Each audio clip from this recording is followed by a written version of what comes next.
Hello, welcome to Authors in Focus. My name is Charles Chapman, along with my co-host Chandra Adams. We have two exciting guests today.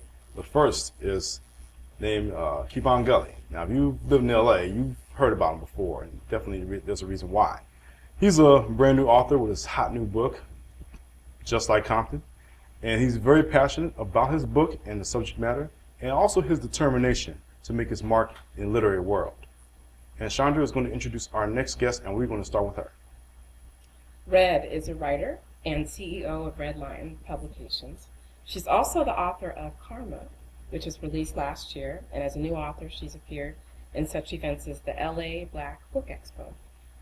Let's find out more about this talented literary artist right now. How are you today? I'm doing fine, Good. thank you. So good to have you here. So you're known by your pen name, Red Lion.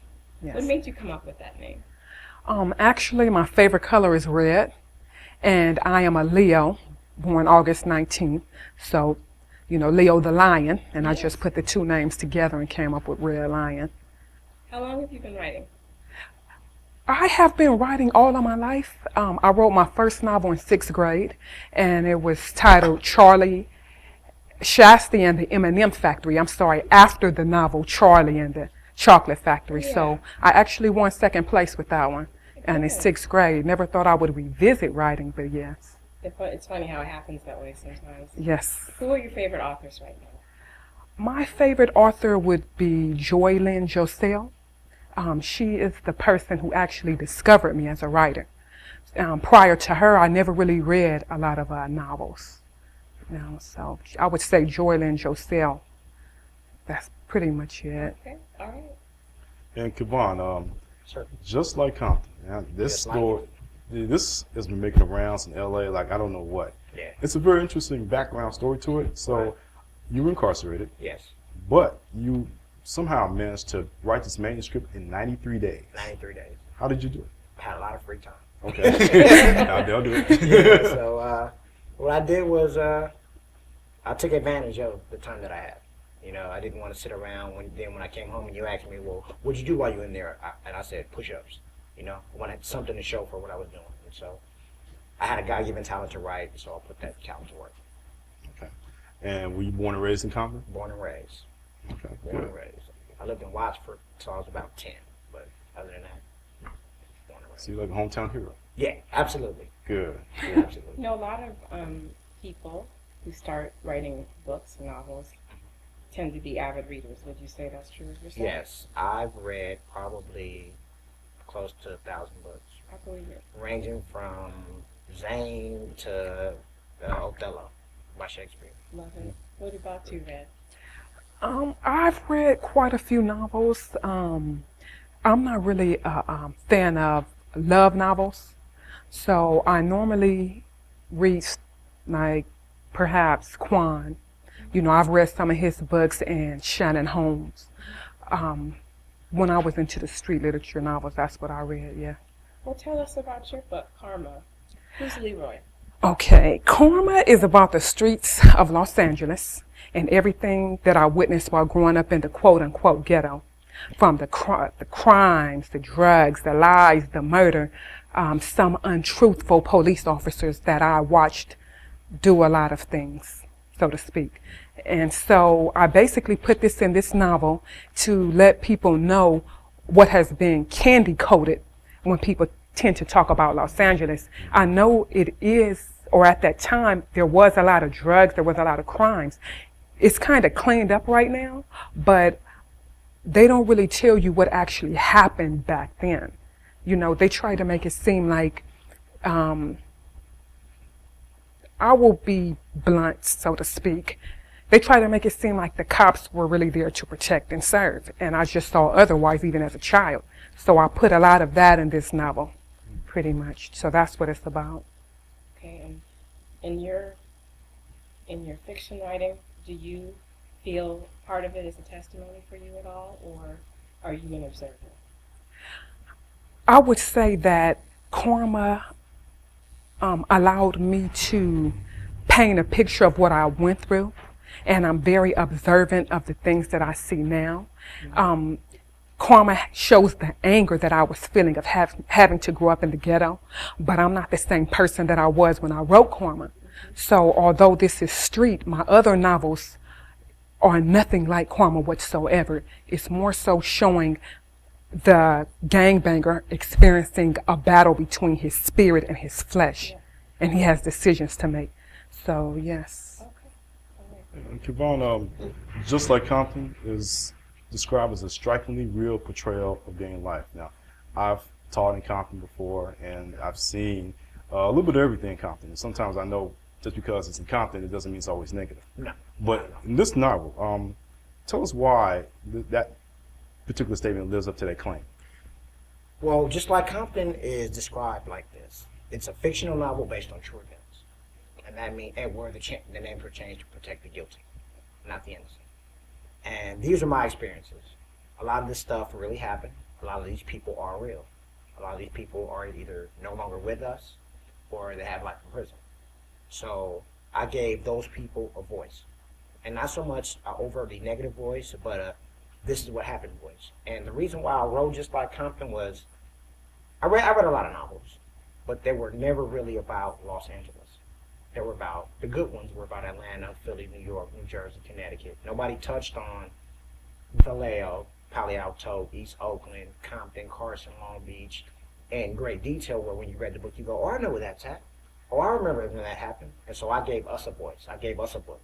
That's why on the back of the book it said, stand up. You know, this is ours. It's not my book. This is for us. Right. That's good. That's good. You know, the three childhood friends. Could you describe them all in detail for us? Yes. Rowdy, Katie, and Simone. Simone is the man every woman wants. She will go, there is no limit. She'll go to the death for Rowdy.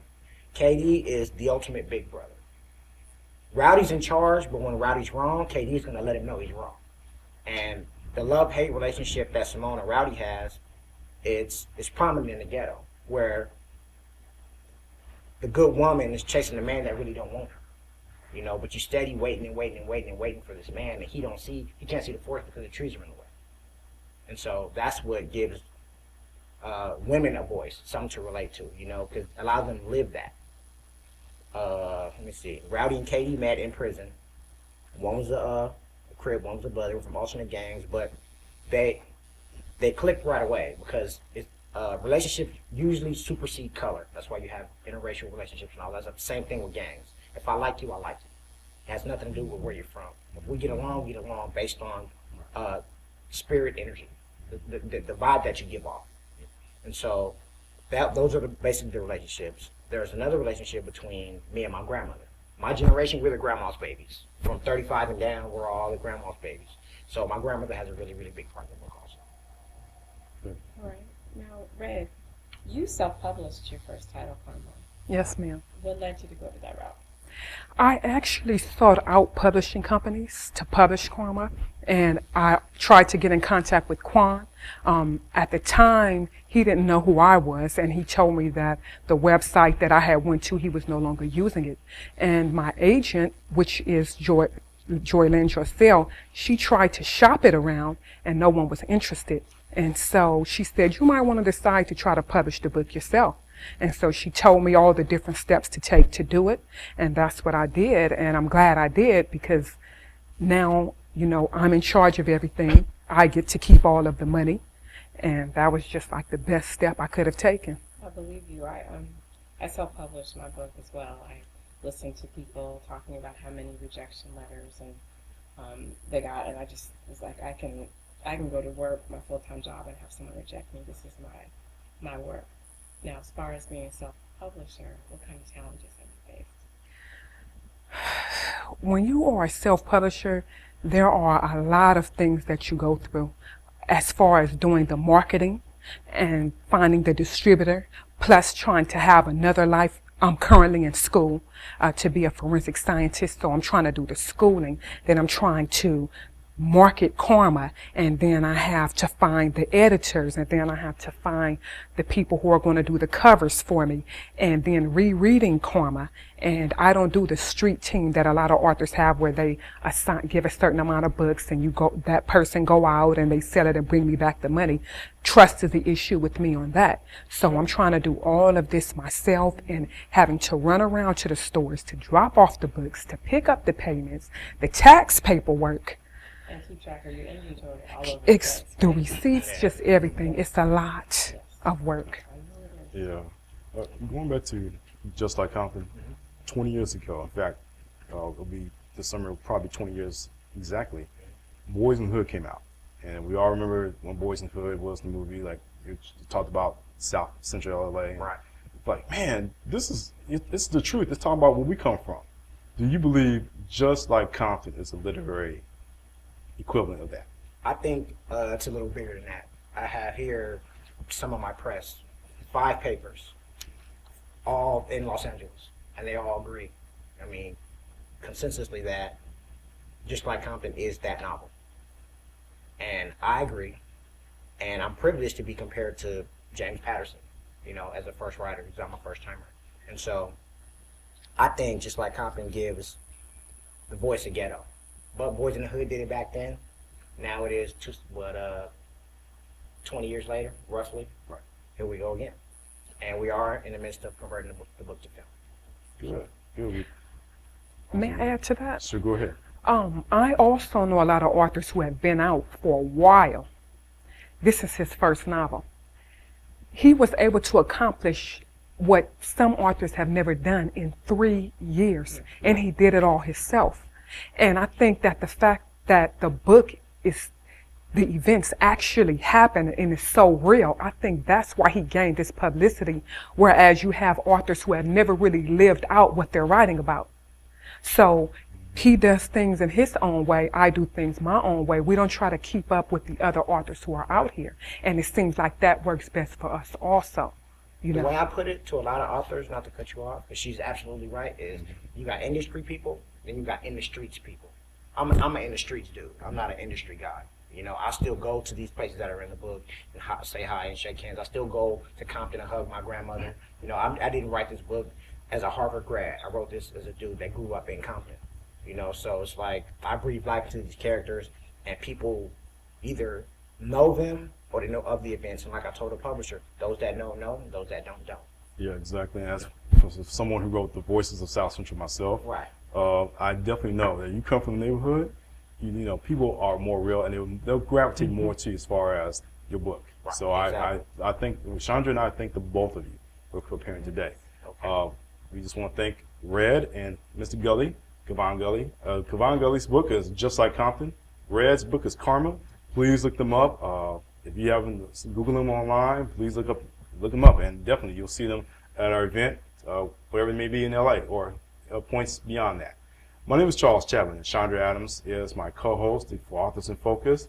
Please visit us at authorsinfocus.com. Chandra's website is agilitepress.com, and my website is charleslchapman.com. Until then, we thank you for visiting us here today. And until then, keep all your literary dreams in focus. Take care. Thank you. All right.